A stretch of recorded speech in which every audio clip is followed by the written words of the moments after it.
Good morning. Welcome to Unity of San Leandro's Sunday morning message and meditation.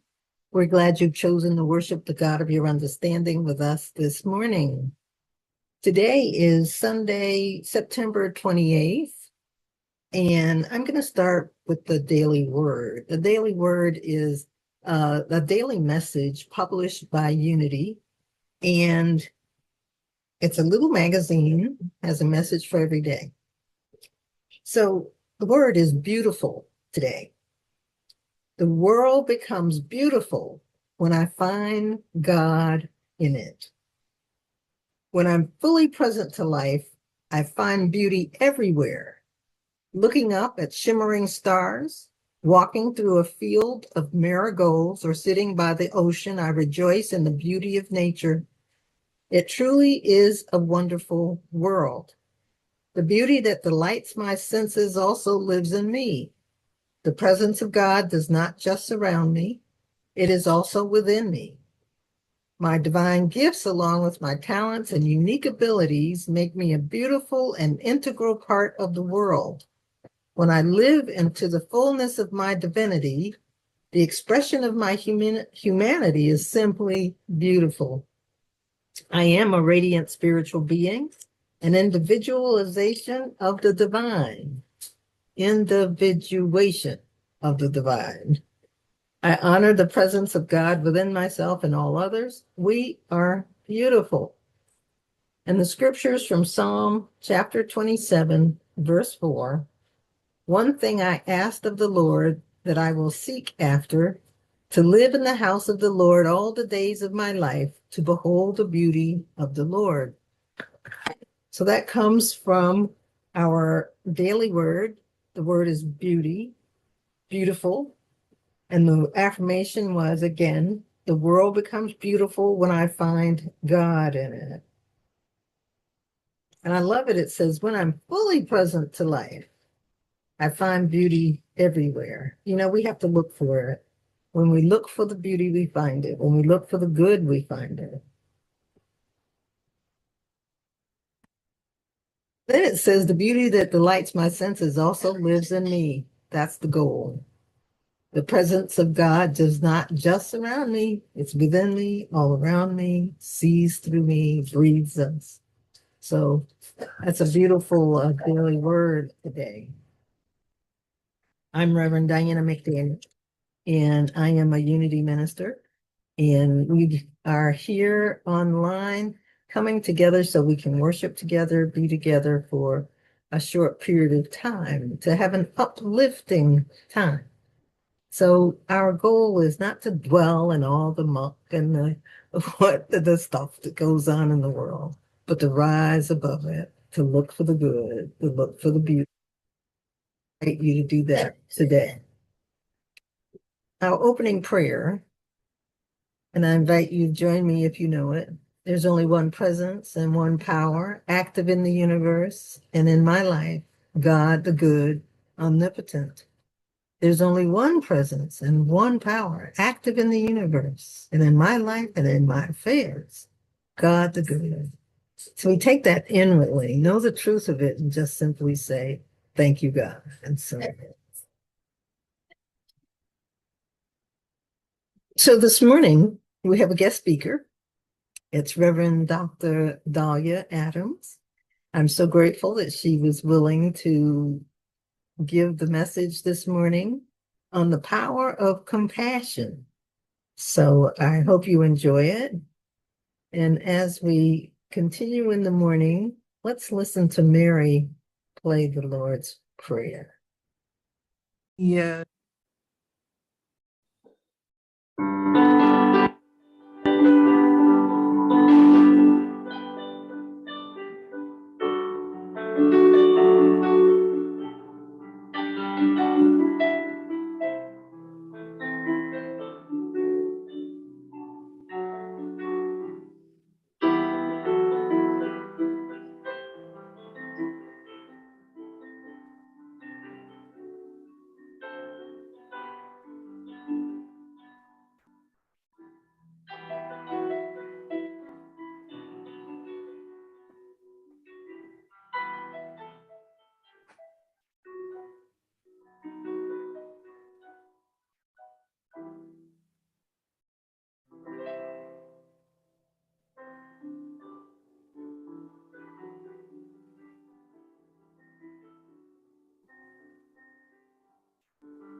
Welcome. My name is Reverend Dahlia Adams, and I am so honored to be here with you today. What I want to talk about, my talk title, if you will, is Loving Presence, subtitle, The Power of Compassion. Presence is a very powerful concept. When I first came to Unity, it's probably about 30 years ago now, I was hearing for the first time the idea that that which I have called God, or that we call God sometimes, can be known as the one power and the one presence. And I really, really like that because the power was what I was experiencing in my prosperity classes, manifesting things left and right. And that it felt good to feel that power moving through me. And a grasp of what I meant by presence came a little more slowly, but it too was really powerful for me to come to know. There is that presence that I experience within me when I become still, when I'm quiet. There is the presence that I feel as I'm acting from my power. There is the presence that I experience sometimes when someone walks into a room. You know, that kind of person that when they walk in, they are present. And it's hard to put words around what that is, but we can feel that presence. And then there's the presence that we feel when we're experiencing deep peace or profound love. That moment when a mother or a father first holds an infant child, there is an experience of presence and oneness and love. So presence and power became an amazing way for me to continue on my journey of wanting to know God. And over time, what I came to experience too was especially when I went into silent meditation, but other times too, out in nature or with a really good friend or someone I loved, when there was a sunset, that the presence that I experienced as my presence had to be one and the same as the presence that I have called God. Because the teaching is, and I really, really believe it, that there is one presence. So if God is the experience of presence that I find within myself and all around me too, then when I experience my own presence, then that must be one and the same presence that is God. And then my mind gets twisted up in all kinds of logical tangles trying to sort that out. I can believe it. My mind can't always sort it out. But in my heart, in that place within me where I know presence, it is much easier to know that is true. But it's not just in the feeling nature, because mine's much greater than mine.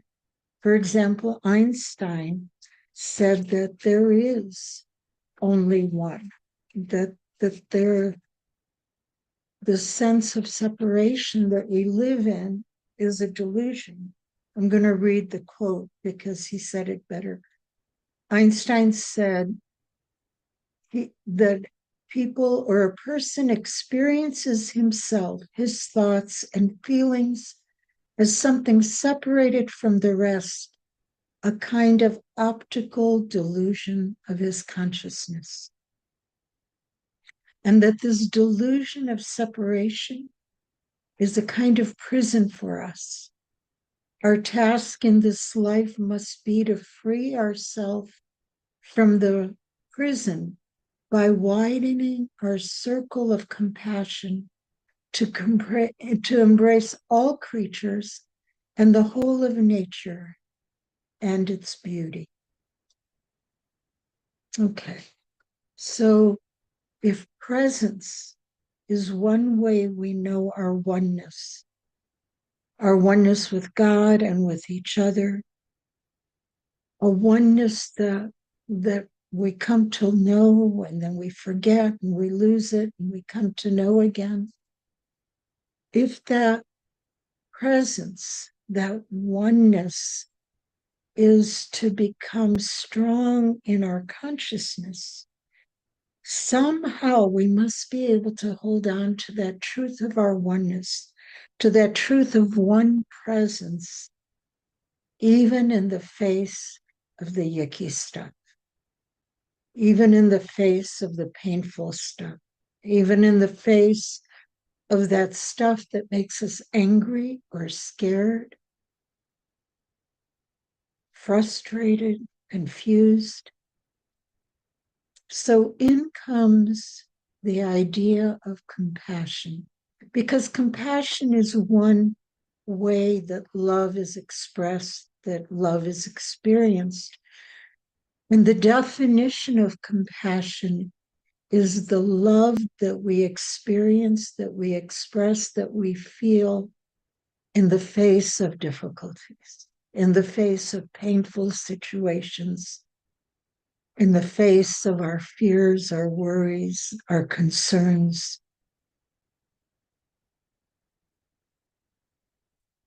And so the power of compassion, or love that we know as compassion, is, I believe, what is our challenge in this day and age in our country.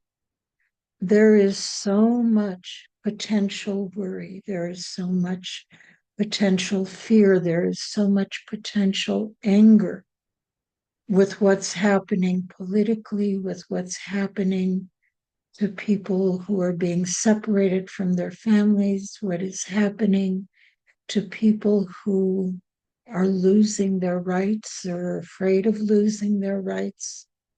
There is so much fear and anger and the political division that comes up. And in the face of all that, the truth is there is one presence. Those moments when we see the other is that optical delusion that Einstein talked about.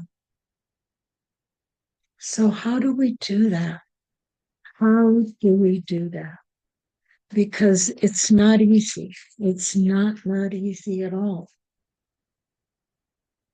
There's a story about a man. His name is Terry Dobson. It's an old story. I first heard it in the 1980s. It was published in the Reader's Digest too, so it's a well-known and often repeated story. Terry Dobson was living in Japan and he was studying Aikido. This is a martial art, and so, martial arts is a way of being powerful and strong physically, but you also have to be spiritually, mentally, and emotionally strong. And when he was studying Aikido, his teacher kept telling them Aikido is about making peace, not war. It's about stopping conflict, not starting conflict. So he and the other students would work very hard as they learned these physical skills of Aikido to never, ever use them, to never try to show off with them, and to always be the peaceful presence in any situation. And so he was trying to do that, but he admitted inside of him, excuse me, my voice is going.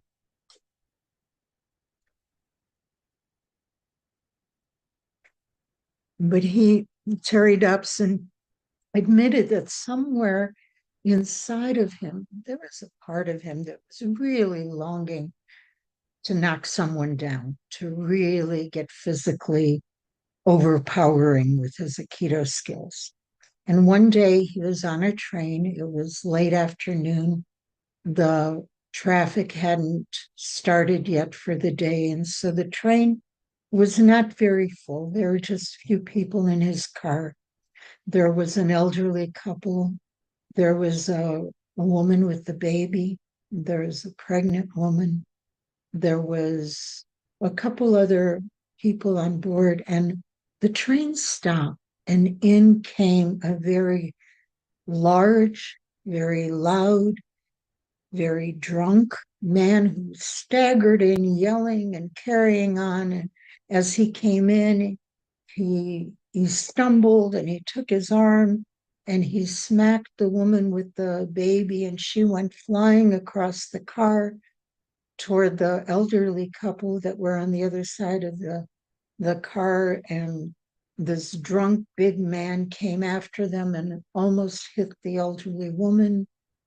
And so Terry Dobson figured, this is it. This is when I'm going to show off my physical skills, the Aikido I've learned.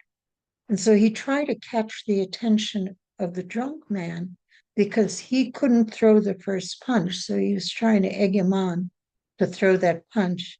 And he caught his eye and he blew him a kiss. And it got the drunk man angry and he started coming toward Terry. But then there was a voice, man's voice, but a high voice and kind of soft and lilting. And the voice said, "Hey, hey." And it caught everyone's attention, including the drunk man's. And the voice said, "Hey again. Hey, what are you doing?" And the man said, "Who are you? And what do you care?" And he starts going toward this little Japanese man who is speaking. And this elderly Japanese man said, "How are you? What are you doing? What's it to you?" Said, "I don't know. It looks like you've been drinking. Have you been drinking sake?" "I love sake. My wife and I really love sake." And the man got confused and he said, "Well, yeah, it was sake." And then the Japanese man continued, "Yeah, we really, really love sake, and we pour it out in these little glasses and we go sit under our persimmon tree. We love persimmons tree. We love persimmons too, and we love sitting under our persimmon tree. And we've been so worried that our persimmon tree would die because of the weather lately. But then there was so much rain before that our persimmon tree is doing just fine, and it's bearing persimmons right now. We have persimmon fruits. And the wife and I, we sit under the persimmon tree, we have our sake, and we eat a persimmon. We both love persimmons." And this man, the big drunk man, couldn't follow. And he was getting more and more confused and quieter and quieter. And the elderly Japanese man said, "Do you and your wife like persimmons too? Do you sit under a persimmon tree with your wife?" And the big drunken man got very sad. And he said, "Don't have no wife. She died last year. Don't have no wife. Don't have no job. Don't have no home. Don't have nothing." And at this point, Terry Dobson is realizing that it was a good thing that this Japanese man intervened instead of Terry Dobson jumping in with his physical strength. And so the older Japanese man, he said, "Come sit by me and tell me all about it. It sounds so, so difficult." And the big drunken man sat down next to the Japanese man, the elderly man, and he started talking about his wife and how he missed her and how he had really started drinking a lot after she died, and how that made him lose his job. And the elderly Japanese man was kind of clucking and saying, my, that's so difficult. I am so sorry. And then the bell in the car rang, indicating the next stop. And it was Terry's stop. And he got up and went to the door and looked back at the elderly man and the drunk, bigger man. And the big man had his head in the older man's lap. And the older man was stroking his dirty, matted hair. And the big man was softly crying. So the elderly man had, with the power of compassion, with the power of love, brought back into the focus, brought back into experience that there is truly only one presence, and we are that one presence. That's what Charles Fillmore says about love. Love is the power that unites the entirety of creation, the entire unity. It is the power that brings us together. So somehow in these difficult times, when we want to practice Akita, and when we need to step up and stand for what is right, what we hold in our hearts is important too. So we can stand up and be powerful and affect change and make right what is wrong, even as we hold the truth that there is one presence. And we are that one presence. And sometimes it is so hard to feel, to do. And so how do we do it? Number one, we recognize how difficult it is. And we have compassion for ourselves, how difficult it all feels. And we acknowledge that our hearts hurt, that we are angry, that our muscles are tense, and we hold that in compassion, because that is a very human, normal human reaction to a difficult situation. But we also hold the intention to be loved, even in that circumstance, in whatever way we can authentically be loved, to be that compassion, the love in the face of difficulties. That's where our prayer practice in unity comes in, and it's powerful. And affirmations work, and all of the things that you've learned about prayer. But sometimes when things are difficult, I revert, or my only honest prayer sometimes is, God help. Or when I'm doing a little better, I can pray and say, God. And at this point, God is bigger than the small self I'm experiencing myself to be. I can say, God, I know I'm supposed to show love in this situation. I know I'm supposed to see love. I know I'm supposed to see somewhere that good is even in this, but I can't do it. So I can't look at this. In this moment, I can't look at this. You look at it. And what that does for me is opens the door that there is a way of perceiving this that is bigger than what I am doing right now.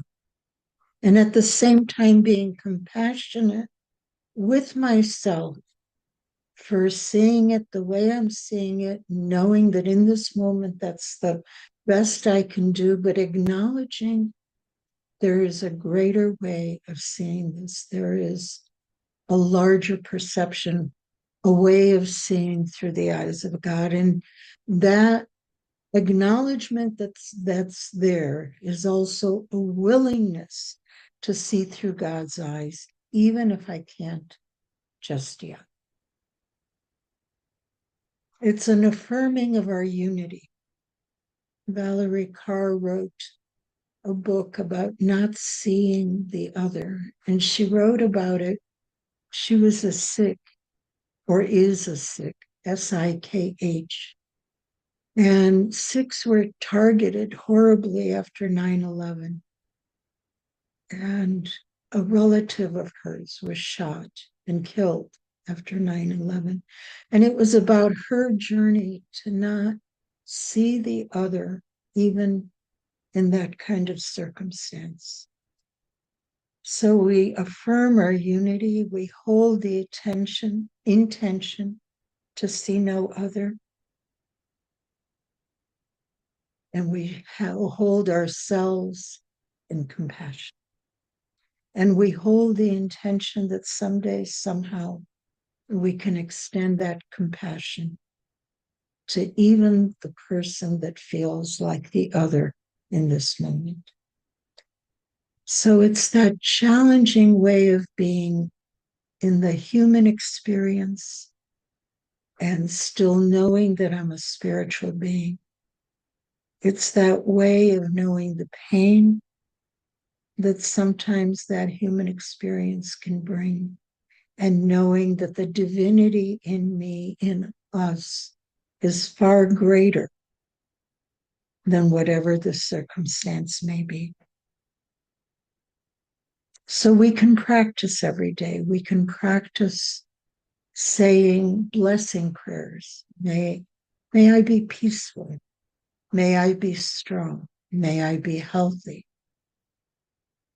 May my heart open to happy moments. Whatever feels true and right, along with unity affirmations.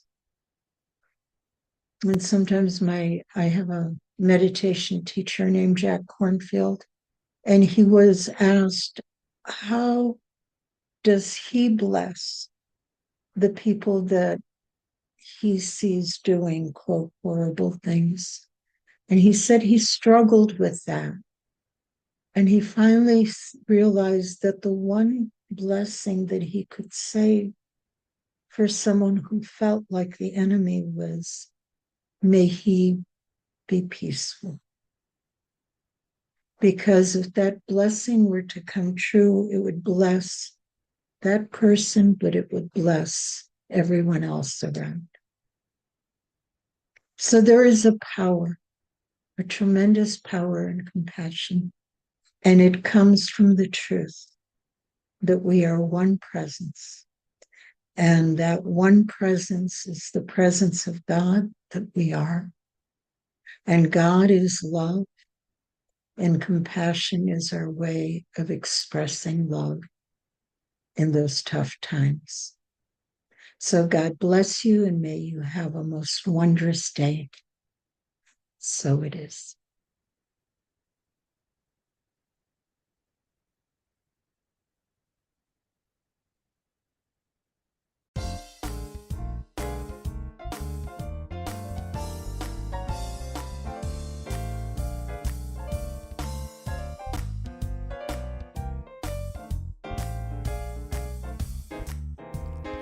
This little light of mine, I'm gonna let it shine. This little light of mine, I'm gonna let it shine. This little light of mine, I'm gonna let it shine. Let it shine, let it shine, let it shine. Everywhere I go, I'm gonna let it shine. Well, everywhere I go, I'm gonna let it shine. Everywhere I go, I'm gonna let it shine. Let it shine, let it shine, let it shine.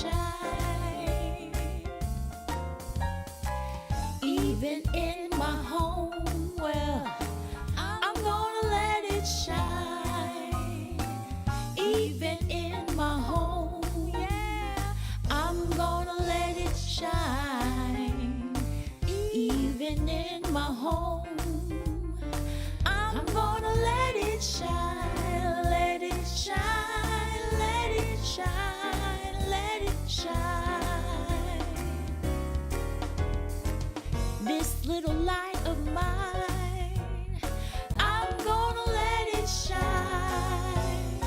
This little light of mine, I'm gonna let it shine. This little light of mine, I'm gonna let it shine. Let it shine, let it shine, let it shine. This little light of mine, I'm gonna let it shine. This little light of mine, I'm gonna let it shine. This little light of mine, I'm gonna let it shine. Let it shine, let it shine, let it shine. Let it shine, let it shine, let it shine. Let it shine, let it shine, let it shine.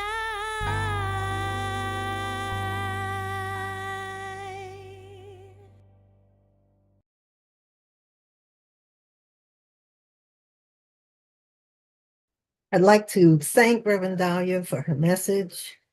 Compassion is so important. The power of compassion.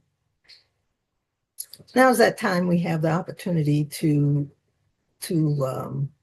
donate to Unity Church of San Leandro. And for those of you who are not aware, you can go to unitysanleandro.org, click on the donate button, and it goes directly into the church's coffers. And so we are grateful. We say thank you in advance. And we have an offering blessing. And so I'm going to invite you to say it with me. Divine love flowing through me blesses and multiplies all the good I am and have, and all the good I give and receive. I am grateful. And so we just breathe into that for a moment, because that is indeed a prayer. And we say thank you for your gifts, and we see you abundantly prospered in every good way. We know the law, that as you give, you receive. And so it is. Amen. For our announcements, we have our usual announcements. We have Prosperity Mornings on Tuesday mornings at 9 a.m. Pacific time. And how you attend that class is you go to unitysanleandro.org, and you'll see some pictures, and a picture will pass that's a coffee cup. You click on that coffee cup, it will bring you right into the class. So that's 9 a.m. Pacific time, prosperity teachings, and we call it Prosperity Mornings, but we share and we see each other prosperous. On Wednesday evenings, we have mastermind prayer. And that is, you do the same thing, go to unitysanleandro.org and click on the coffee cup. It'll bring you in right at 6:30 p.m. Pacific time. And we're there for 30 minutes, 6:30 to 7. And so we invite you to join us. See how effective prayer can be. All right. So as we go forth, having a wonderful week, and we expect your week to be a good one, we will know that the light of God surrounds us, and the love of God enfolds us, the power of God protects us, and the presence of God watches over us.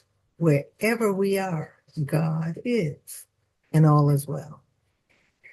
Thank you for being with us this week. We'll see you next week. The first Sunday of the month, we meet at 13909 East 14th Street in San Leandro, California. So on the first and third Sundays, we meet in person. The other Sundays, we are online. All right. Have a wonderful week. Be blessed. Smile, and people will smile back at you. All right. Have a good one.